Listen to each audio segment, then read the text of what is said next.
Before the world called him the greatest, before the gold medals and world titles, there was a 12-year-old boy standing in the streets of Louisville, Kentucky, angry, breathless, and ready to fight. His bicycle had just been stolen, and when he told a police officer he wanted to beat up the thief, the officer replied, "You better learn how to fight first." That boy's name was Cassius Marcellus Clay, and that stolen bike started a fire that would change the world.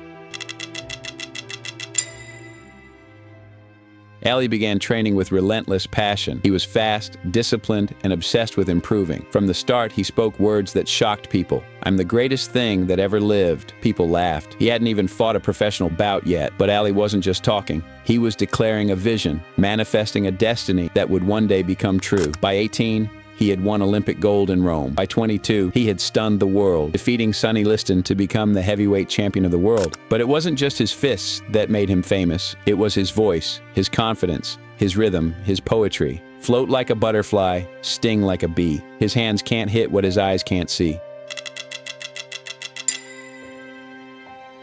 Ali's success came at a time when America was torn by racial tension and political unrest. When he converted to Islam and changed his name from Cassius Clay to Muhammad Ali, many refused to accept it. Sponsors abandoned him. Critics called him arrogant, but Ali stood firm. He said, "Yeah, Cassius Clay was my slave name. I didn't choose it, and I don't want it." He refused to bow to the expectations of others, choosing instead to define himself on his own terms.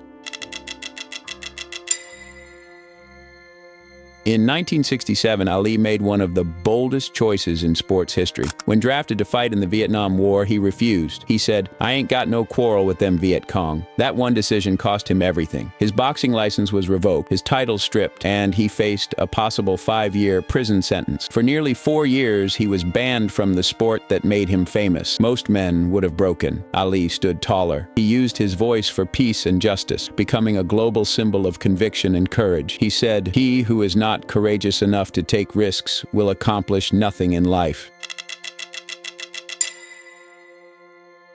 When Ali finally returned to the ring, the world was watching. He fought with the same fire, the same belief. His body was older, slower, but his mind was sharper than ever. The world witnessed classics, the fight of the century against Joe Frazier, the rumble in the jungle against George Foreman, where Ali used his legendary rope-a-dope strategy, letting Foreman exhaust himself before striking back. Against all odds, Ali regained his title. He had been doubted, banned, mocked, and yet he triumphed again.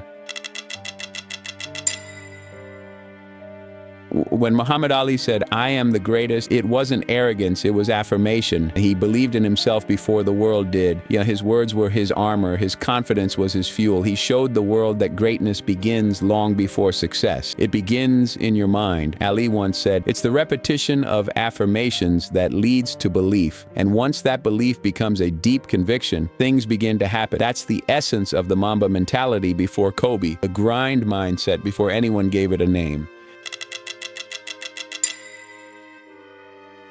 Even after Parkinson's disease silenced his once thunderous voice, his spirit never dimmed. He traveled the world spreading messages of peace, unity, and courage. When the world looked at Ali, they saw more than a boxer. They saw a man who dared to speak truth, to believe in himself, and to never surrender to fear. Don't count the days. Make the days count. Muhammad Ali wasn't just the greatest because he won fights. He was the greatest because he taught the world how to fight, with words, with faith, with unbreakable will.